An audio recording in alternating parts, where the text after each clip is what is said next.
there's this really interesting thing in Eastern traditions. There's obviously this idea of oneness and that everything's one.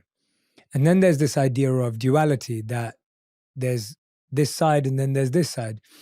And one teaching that I've really connected with is this idea of simultaneously one and different. And it sounds complex, but it's actually not. It's this idea that this feels real and it can be real and it is real. And at the same time, there is a greater reality. So rather than this feeling of everything's one, everything's the same, or it's disconnected, there's real and fake, it's actually this idea that a lot of things are real, but they're not the full picture. So the idea that today in LA, it's like saying the weather's rainy and cloudy, but that's not the weather everywhere. So it's my current reality, but it's not reality across the whole world.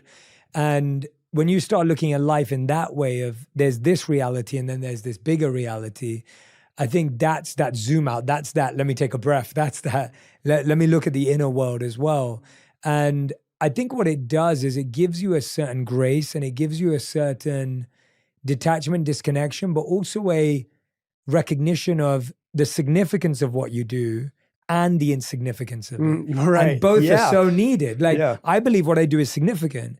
And at the same time, it's totally insignificant. We won't be remembered in 1,000 years. And it's so okay. Yeah. But we take it so seriously. And if you only do one or the other, like if I only see my life as extremely significant, everything's too high pressure. Oh, yeah. Oh my